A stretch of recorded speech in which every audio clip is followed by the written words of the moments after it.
You made it. I thought you were about to miss out on a moment of history. No way! After all our hard work, how could we miss out on the final celebration, right?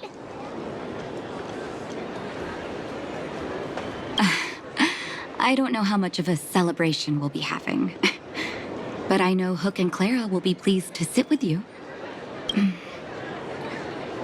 For Oleg and I, not to mention the other adults, reopening the passageway means rediscovering old ways of living.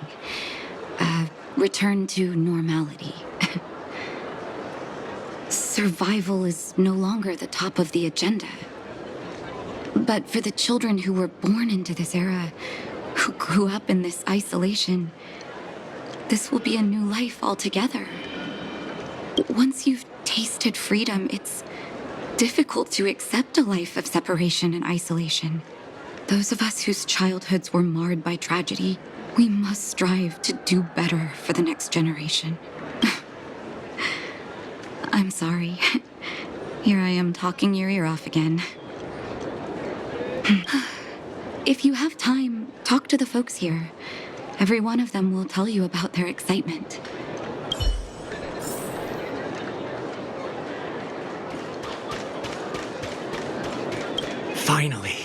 Finally, I can get back to supervising the cable cars.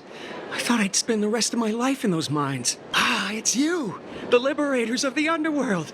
You're the first passengers we've had since being sealed off. It'll be my honor to get you to the surface in one piece. Oh, I'm afraid you might have to make an exception, miss. My license has expired, but then I haven't had the chance to go up and renew it for 10 years now. So, ready to climb aboard? Brothers, sisters, ladies, gentlemen, boys and girls of all ages, gather round. The cable car passenger service is about to restart. Whoa! Look at the big blue ceiling!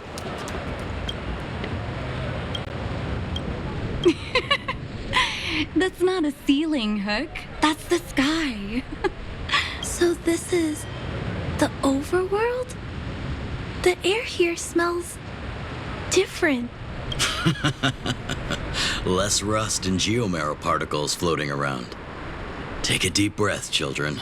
This is what freedom tastes like. I never thought I'd live to see the administrative district again. All those years.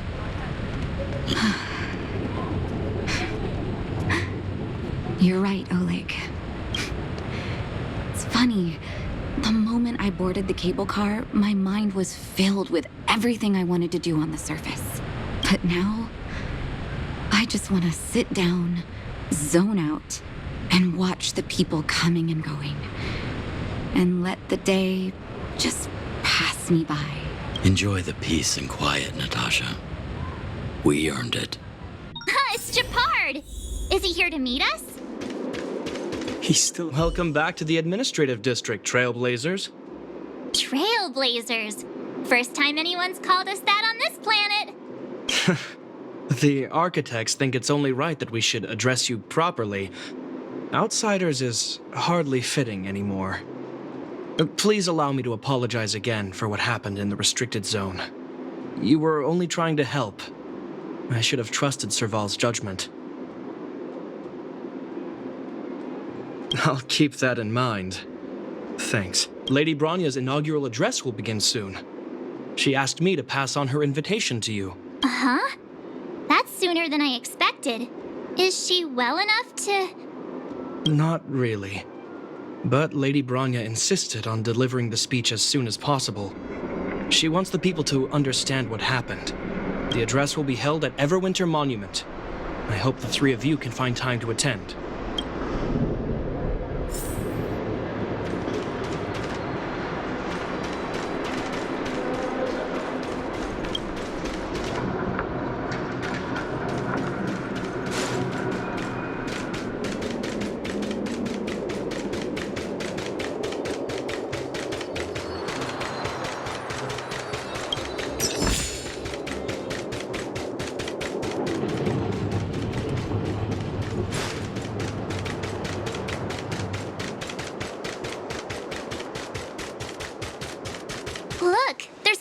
gathering over there.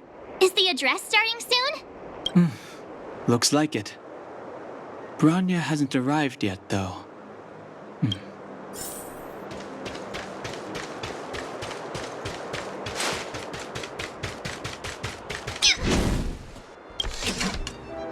Guards! Formation! Whoa, this must be it! Citizens of Belobog, I kindly ask for your attention. Lady Bronya Rand's inaugural address will begin shortly. People of Belobog, hear me! Today we gather here to celebrate our victory, but it was a sacrifice made by a mighty guardian that delivered us this opportunity. She dispelled an evil that cost us 700 years of suffering. And in the process, she paid the ultimate price. The sacrifice of Cocolia Rand ushers in a new chapter. The blizzard beyond the walls will die away, and the offensives of our Silvermane guards will begin to contain the Fragmentum's advance. In the far north, I witnessed with my own eyes the struggle between the late Supreme Guardian and the evil power that sought to destroy us. In her last moments, the Supreme Guardian told me her greatest regret, the order to seal off the Underworld from the Overworld. With the passage of time, she gradually came to realize the consequences of that decision. Although tortured with guilt, she could not undo the damage. In her final moments, she wanted us to mark the Stellaron's end by reuniting Belobog. Overworlders and Underworlders must embrace the dawn of a new age. Together. People of the Underworld, I dare not ask for your forgiveness. I now know the reality of your decade of suffering. But I want us to work together. We know that without your perseverance and hard work, Belobog will not recover its former glory. And the seed of civilization will not be preserved. And on that note, I'd like to extend my heartfelt gratitude to a few guests of the city. Most of you were not aware of their arrival. But it is thanks to them that our world now flourishes with hope. They made me realize that while we remain focused on preserving the ground beneath our feet, we should not forget to look up into the sky. I firmly believe that with the determination of everyone, our world, the world the Trailblazers call Yarilo 6, will no longer be alone among the stars. But before we accomplish that goal, I humbly ask you to follow me into the future. I, Bronya Rand, the 19th Guardian of Belobog, hereby take my oath. Lady Bronya! Lady Bronya! Long live Belobog!